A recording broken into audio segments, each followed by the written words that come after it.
콜럼버스라는 사람 여러분 잘 아시죠? 크리스토퍼스 콜럼버스가 신대륙을 발견하지 않았습니까? 근데 이 사람이 네 번째 항해를 할 때 이런 일이 있었습니다. 기상이 아주 나빠가지고 막 거센 파도가 치는 데를 배를 끌고 선단을 끌고 가다 보니까 배가 많이 파손됩니다. 더군다나 배 밑창에 좀 조개들이 달라붙어서 배 밑창을 갉아먹어가지고 거의 배가 물에 잠길 정도가 됐습니다. 이런 파손 상태의 이런 배를 이끌고 계속 항해하기가 어려워서 지금부터 한 500년 전 일입니다만 1503년에 6월 25일이죠. 자메이카 북부 해안에 이제 정박을 하게 됩니다. 근데 그렇게 피항을 했는데 콜럼버스를 포함한 116명의 탐험대는 거의 반년이 지나도록 구조되지 않습니다. 그러니 어떻습니까? 먹고 살아야 되지 않습니까? 식량이 부족하고 식량과 바꿔 먹을 물건이 없어서 큰 어려움을 겪게 됩니다. 그럴 때 자메이카 원주민들이 이 콜럼버스 일행들을 잘 대접을 합니다. 음식을 주고 잠자리를 제공해 줍니다. 근데 이것이 처음에는 좋았는데요. 시간이 자꾸 길어지니까 이 원주민들하고 이 선원들 간에 갈등이 생깁니다. 심지어 사건이 일어나서 사람까지 죽이게 됩니다. 그러니까 자메이카 원주민들이 음식도 주지 않고 잠자리도 제공하지 않습니다. 훨씬 더 어려워졌죠. 그러니까 이 선원들도 살아남기 위해서 어떤 일을 합니까? 자메이카 원주민들하고 싸움을 하게 돼서 사람까지 죽이게 됩니다. 이러니까 자메이카 원주민들은 더욱더 이 선원들하고 이게 관계가 끊어지고 악화됐죠. 이런 사실을 알고 보고 있는 책임자인 콜럼버스가 굉장히 고민을 많이 합니다. 이 자기를 구원하러 올 본국에서는 연락도 없지요. 이 원주민들하고 이런 다툼이 심해지죠. 사람을 죽이는 일까지 생기죠. 고민하면서 어떻게 하면 이 난제를 풀어갈 것인가 콜럼버스가 고민을 하다가 항해 일지를 살펴보기 시작합니다. 항해 원력을 보면 당시의 기상에 대해서 쭉 기록되어 있는 것이 있습니다. 그 항해 일지를 보면서 콜럼버스가 이제 중요한 한 자료를 발견하게 됩니다. 그것은 1504년 6월 29일 밤에 개기월식이 일어날 것이라는 것이 그렇게 기록되어 있는 것을 봤습니다. 이것을 보고서 콜럼버스는 개기월식이 일어나기 사흘 전 2월 26일 날 자메이카 원주민들에게 가서 이런 말을 했습니다. 만약 너희들이 우리를 도와주지 않으면 우리 기독교 하나님, 우리가 믿는 하나님이 분노해서 29일 날 밤에 이 달을 태워버릴 것이다. 이런 겁을 줍니다. 추장하고 원주민들이 29일 밤 되니까 보름달이 서서히 붉게 문들기 시작하면서 이게 없어지기 시작하는 겁니다. 그러니까 이 추장하고 자메이카 원주민들이 놀래가지고 콜럼버스에게 와가지고 잘못했다. 제발 용서해달라. 우리가 다 도와주겠다. 이래가지고 이런 기회를 통해서 두 달 뒤에, 넉 달 뒤에 6월 29일까지 구조되기까지 자메이카 원주민들이 먹을 것과 잠자리를 제공했다. 이런 기록이 있습니다. 콜럼버스의 입장에서 보면 자신들이 가지고 있는 그런 지식을 이용해서 살아남을 수 있었다. 이렇게 말할 수 있지만, 그런데 여러분, 우리 신앙인의 입장에서 엄밀하게 말하면 그것은 어떨까요? 자신이 가진 지식으로 알지 못하는 사람을 뭐 한 겁니까? 사기친 겁니다. 그건 옳지 않은 것이죠. 사람들은요, 지금에 사는 사람들이 대부분 그렇게 살아갑니다. 때로는 자신들이 가진 것을 이용해서 모르는 사람들을 속여먹는 거짓된 행동을 서슴지 않는 시대가 됐습니다. 그런데 여러분, 안타까운 게 뭡니까? 그렇게 자신들이 가진 뭔가로 남을 속이면서도 그게 잘못된 것인 조차도 모르며 살아가는 경우가 참 많습니다. 이 죄악이 관용된 세상이라서 그렇습니다. 죄악이 관용되었다는 것은 잘못이 무엇인지 깨닫지 모르는 겁니다. 자신들이 가진 것을 가지고 거짓으로 남을 속여 사기치면서도 이 사람들 마음은 무슨 소리입니까? 무슨 생각을 합니까? 속는 놈이 바보지. 이렇게 생각을 합니다. 그러면서 자기를 합리화하는 시대입니다. 이런 심지어는 이렇게 남을 속이는 것도 세상을 살아내는 능력이고 세상을 살아가는 인생 처세술이다라고 사람들은 부추깁니다. 그런데 여러분, 이런 것은 결코 바른 일도 아니고 하나님께 정당화되지도 않습니다. 콜럼버스 역시 생명의 위기를 넘기기 위해서 자신이 가진 지식으로 원주민을 속인 것 역시 옳은 게 아닙니다. 하나님이 우리에게 뭐라고 말씀하십니까? 남을 속여서라도 잘 살아봐라. 그렇게 말씀하시나요? 그렇게 말씀하시지 않습니다. 남을 속이기 위해서 거짓을 행하거나 거짓말을 하지 말라라고 하셨습니다. 여러분, 심지어 요한계시록 21장에는 아주 무서운 말씀을 하십니다. 21장 8절에 보면 거짓말하는 모든 자들은 불과 유황으로 타는 못에 던져지리라. 하나님이 엄중하게 경고하십니다. 서로 우리가 사람은 속일 수 있어도 하나님은 속일 수 없다는 사실을 꼭 기억해야 됩니다. 그래서 갈라디아서 6장 7절에 이렇게 말씀합니다. 스스로 속이지 말라. 하나님은 업신여김을 받지 아니하시나니 사람이 무엇으로 심든지 그대로 거두리라. 여기서 하나님은 업신여김을 받지 아니하신다. 이 말이 무슨 뜻일까요? 인간들에 의해서 하나님이 조롱을 당하시거나 인간이 속일 수 있는 그런 분이 아니라는 겁니다. 그런데도 어리석은 우리 인간들은 자신의 지혜나 지식으로 누군가를 속일 수 있고 심지어 하나님까지 속일 수 있다라고 생각합니다. 이게 어리석은 인생들이죠. 제가 왜 이런 말씀을 하는가 하면 오늘 말씀에도 이스라엘 백성들이 자신들의 잘못은 깨닫지 못하고 오히려 하나님께 어리석은 질문을 던지는 겁니다. 우리는 말라기서를 이제 세 번째 살펴보지 않습니까? 말라기서를 쭉 살펴볼 때 어떻게 주님이 우리를 사랑하셨나이까? 첫 번째 질문이 그겁니다. 그리고 두 번째 질문은 우리가 어떻게 주님의 이름을 멸시하였나이까? 이것들을 쭉 이렇게 멸시를 하면서도 깨닫지 못합니다. 그래도 오늘 질문은 뭡니까? 우리가 하나님께 이렇게 정성스럽게 예배드리고 하나님께 마땅히 드릴 예물을 다 드리고 그렇게 하는데도 어찌하여 하나님이 예배를 왜 받지 않으십니까? 이런 질문이에요. 하나님이 이 제사를 받지 않으시니까 어찌 됨입니까? 14절에 이 어찌 됨입니까? 이 질문을 우리식으로 풀으면 왜 우리 예물을 받지 않으시는 것입니까?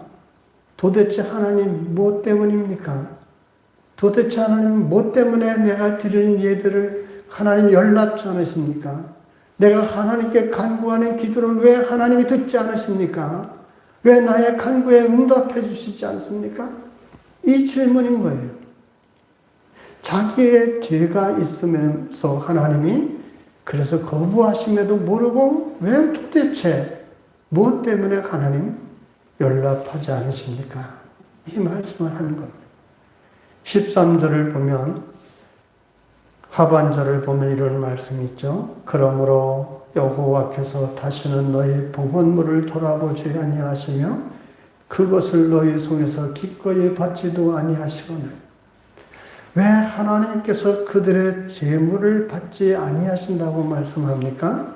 이유가 13절 상반절에 있습니다. 그 이유가 눈물과 울음과 탄식으로 여호와의 제단이 가려졌기 때문이라는 겁니다. 눈물과 울음과 탄식으로 하나님께 드려지는 예배가 덮어져 버렸다. 가려져 버렸다는 겁니다. 그러면 왜 눈물과 울음과 탄식이 제단을 가렸을까요? 이유가 두 가지가 나옵니다.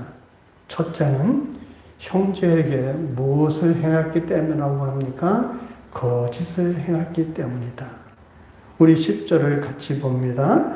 우리는 한 아버지를 가지지 아니하였느냐? 한 하나님께서 지으신 바가 아니냐? 어찌하여 우리 각 사람이 자기 형제에게 거짓을 행하여 우리 조상들의 언약을 욕되게 하느냐? 우리가 잘 아시는 것처럼 이스라엘은 한 아버지를 가진 형제죠. 그리고 하나님을 아버지로 모시는 형제입니다. 그런데 그 형제에게 거짓을 행했습니다. 어떻게 거짓을 행했는지 정확하게 기록되어 있지는 않지만 그들이 형제를 속이고 거짓을 행하고 사기를 친 겁니다.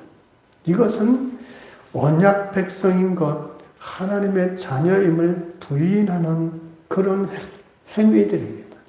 왜냐하면 하나님은 레위기 25장 14절에서 분명히 이렇게 말씀했습니다.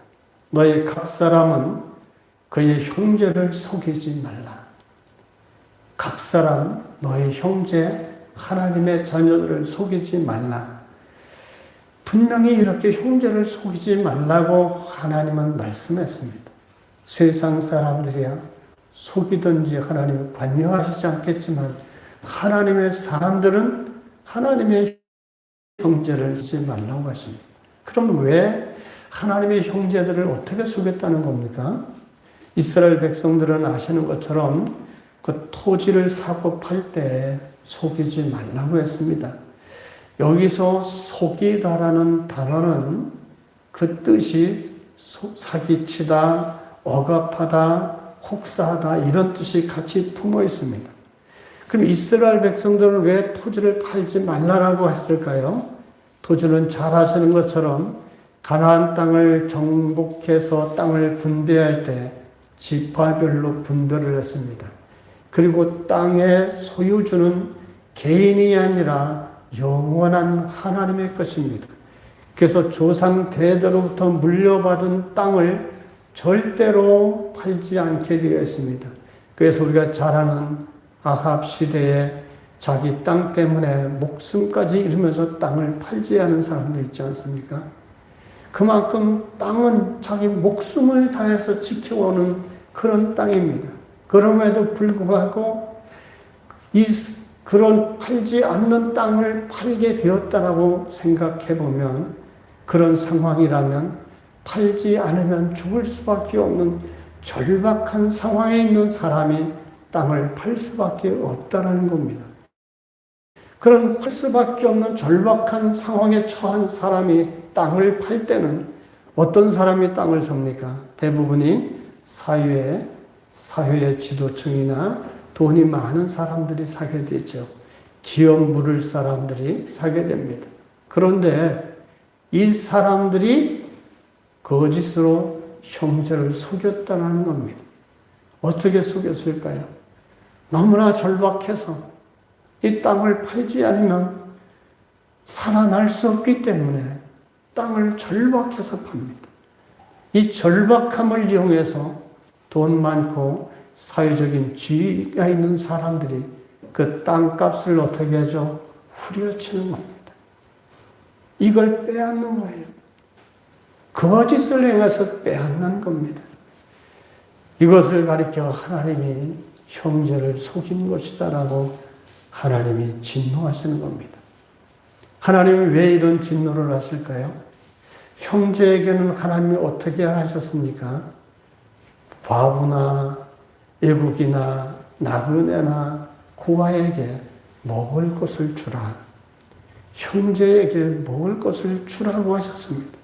긍휼히 여기라고 했는데 돈이 많으면 그렇게 어려운 사람 형편에 더 주고라도 또는 도와주기라도 해야 되는 사람이 오히려 그 상대방의 절박함을 이용해서 땅을 후려쳐 빼앗는 것, 이것은 악한 짓이라는 겁니다.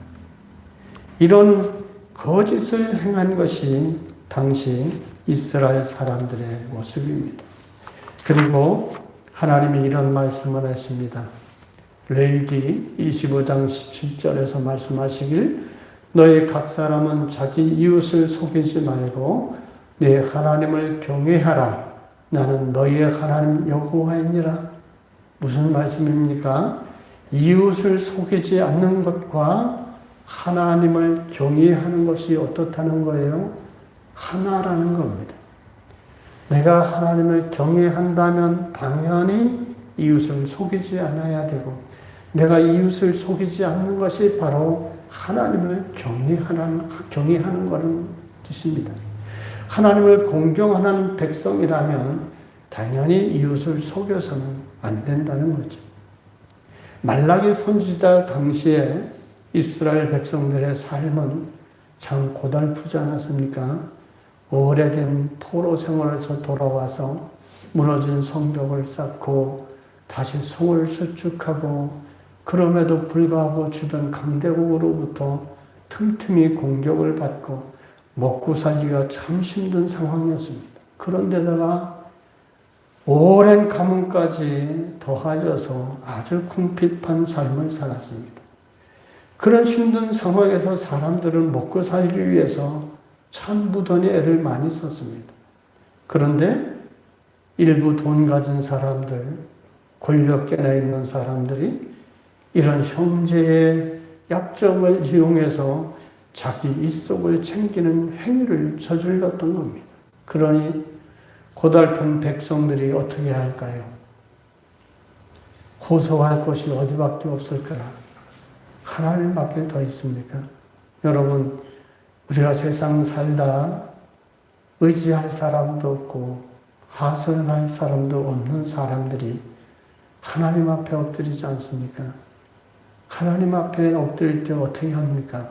흐르는 게 눈물뿐이고 탄식뿐입니다. 하나님 앞에 그렇게 눈물로 호소했던 겁니다. 그 상황에서 나오는 것이 한숨이고 흐르는 것이 눈물밖에 없었던 겁니다. 그런 울음과 그런 눈물과 탄식이 제단을 가렸던 겁니다. 여러분, 신앙생활은요, 하나님을 경외하면서부터 시작하지만 그 신앙은 반드시 내 이웃과 형제를 바라보게 만듭니다. 만일 하나님만을 바라보고 형제를 바라보지 못한다면 그것은 제대로 된 신앙이 아닙니다. 요한일서 4장 20절에서 뭐라고 하십니까? 하나님을 사랑한다고 하면서 형제를 사랑하지 않는다면 하나님을 사랑한다는 말이 모두 무엇이라고요? 거짓말이라고 했습니다. 야고보서 2장 17절에서 또 이렇게 말씀하십니다. 행함이 없는 믿음은 무슨 믿음이요? 죽은 믿음, 헛것이라고 했습니다. 무슨 얘기입니까? 우리가 하나님을 경외하면 그 경외함은 내 이웃에게도 하나님을 경외하는 것과 이웃을 속이지 않는 것이 하나님과 경외하는 것과 한 가지라고 했습니다. 하나님을 경외하는 사람이라면 이웃에 대한 이런 사랑이 꼭 있어야 된다는 것이죠. 이렇게 하나님을 경외한다고 하면서 이웃을 돌보지 않고 오히려 이웃의 약점을 이용해서 후려쳐 먹는 사람들, 이런 사람들이 드리는 예배를 하나님이 받지 않으십니다. 가증하기 때문이죠. 그런데도 이스라엘 백성들은 이것을 깨닫지 못하고 하나님께 이런 질문을 하는 겁니다. 왜 우리 제물을 받지 않으십니까? 도대체 왜 우리가 드리는 예배는 받지 않으십니까? 왜 우리에게 하나님이 복을 주시지 않습니까? 이렇게 하나님께 질문하는 겁니다. 하나님은 분명히 말씀하셨는데도 그 하나님의 뜻을 따르지 않고 하나님을 오히려 욕되게 하면서 하나님께 왜 우리 예배를 받지 않으시느냐라고 하나님께 따지고 있습니다. 도대체 우리가 뭘 잘못했습니까? 잘못을 알지 못하고 깨닫지 못하고 하나님께 항변하는 것이죠. 이것이 이스라엘 사람들의 모습이었습니다. 그리고 눈물과 울음과 탄식의 제단을 가린 두 번째 이유가 나옵니다. 두 번째 이유는 바로 잘못된 결혼 생활 때문입니다. 당시의 이스라엘 백성들은 두 가지 면에서 잘못된 삶을 살았습니다. 첫째는 결혼 시작부터 잘못됐습니다. 11절 마지막 부분에 보면 이렇게 말씀하십니다. 유다는 여호와께서 사랑하시는 그 성결을 욕되게 하여 이방신의 딸과 결혼하였으니, 여기서 성결을 욕되게 한 이유가 뭐라고 하시죠? 이방신의 딸과 결혼했다라는 겁니다. 그럼 이방신의 딸이란 무엇을 말합니까? 그저 우상을 섬기되 악한 이 습관에 찌들어 있는 여인을 말합니다. 이방 여인이라는 뜻이 아니라 이방 여인으로 우상을 섬기는데 그것이 아주 습관에 찌들어 있을 정도로 우상에 빠져 있는 사람을 말합니다. 이런 사람과 결혼한 겁니다. 하나님의 백성인 유다가. 나오미와 룻의 경우처럼 이방 여인을 아내로 맞아들여서 하나님을 진실되이 섬기는 사람으로 만든다면 잘못된 것이 전혀 없지요. 그런데 말라기 선지자 당시 이스라엘 백성들은 이방 여인들을 아내로 맞아들여서 오히려 그 우상을 따라간 겁니다. 겉으로는 하나님을 섬기는 것처럼 보이지만 실상은 이방 여인 아내를 따라 우상을 섬기는 사람들이 다 돼버린 거죠. 그래서 하나님은 성결을 욕되게 했다라고 하신 겁니다. 그렇게 이방 여인과 결혼한 사람만 문제가 있는 것이 아닙니다. 14절을 같이 봅니다. 너희는 이르기를 어찌 됨이니까 하는도다. 이는 너와 네가 어려서 맞이한 아내 사이에 여호와께서 증인이 되시기 때문이라. 그는 내 짝이요 너와 서약한 아내로되 내가 그에게 거짓을 행하였도다. 하나님이 이스라엘 백성들이 드린 제물을 받지 않으시는 것, 하나님이 우리가 드리는 예배를 받지 아니하시는 두 번째 이유는 아내에게 행한 거짓 때문이라는 겁니다. 그러면 아내에게 행한 거짓이 뭘까요? 이것은 단순히 오늘날 부부가 갈라서는 것을 말하지 않습니다. 이혼하는 것을 말하는 게 아닙니다. 그것은 당시에 이스라엘 남자들이 자신의 정욕을 위해서 어려서 취한 이 조광지처들을 버렸습니다. 당시 여성들은 아무 힘도 없는 그야말로 사회적 약자입니다. 그야말로 남편에게 버려지면 허허 벌판에 버려진 것과 마찬가지입니다. 더구나 말라기 시대의 이스라엘 남자들이 얼마나 교활한지 율법에 저촉되지 않도록 아내에게 누명을 씌워서 버렸습니다. 이처럼 남자들이 마음대로 이혼할 수 있도록 율법에 여러 가지 조항들을 주었는데 참고로 예수님 시대에 힐렐 학파라는 게 있지 않습니까? 당시 유명한 학파가 가말리엘 학파하고 힐렐 학파가 두 군데였습니다. 근데 힐렐 학파에 이혼할 수 있는 사유에 이런 것들이 있습니다. 어떤 것들이 있는가 하면 아내가 아침에 빵을 태웠거나 불을 꺼트렸을 때 남편이 기르는 개를 아내가 걷어찼을 때 아내보다 더 사랑스러운 애인이 생겼을 때 이때 이혼할 수 있다는 겁니다. 이런 조항들이 있기 때문에 타락한 말라기 시대에 얼마나 조강지터를 벌였겠습니까? 이런 불합리한 남성 중심의 사회에 힘없는 여성들을 쉽게 너무도 쉽게 이혼당하게 하고 부당한 대우를 받게 한 이것이 이렇게 내쫓김을 당하고 버림을 당한 이 아내들이 어떻게 하겠습니까? 그 흐르는 눈물과 울음과 탄식이 하나님의 존에 가득 찼다라는 겁니다. 이스라엘 백성들이 이런 짓들을 한 거예요. 그러니 하나님이 너희들이 그런 짓을 하고 드리는 예물을 하나님이 어찌 받겠느냐.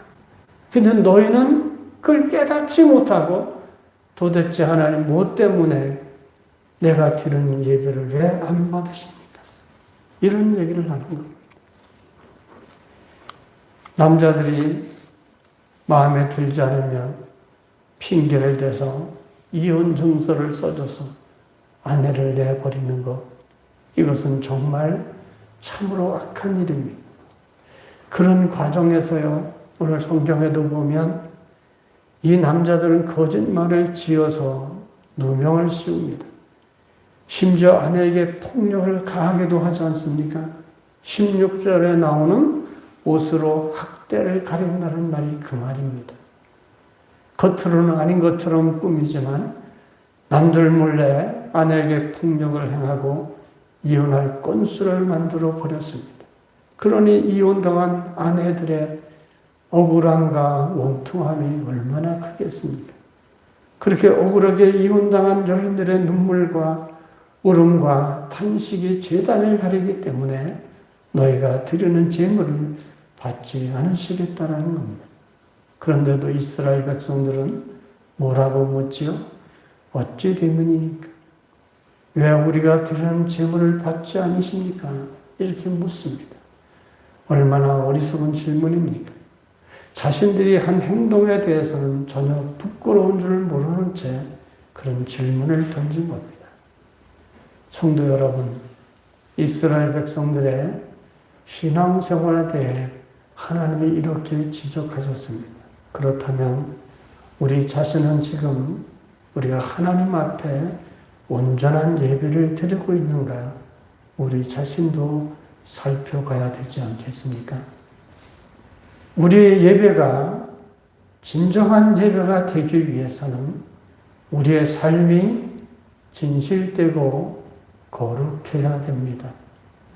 거짓된 삶을 사는 사람이 드리는 예배는 그 예배가 아무리 정성스럽게 드려지는 것처럼 보인다 하더라도 우리 속마음을 감찰하시는 하나님이 그 예배를 오늘도 동일하게 받지 않으신다는 사실입니다.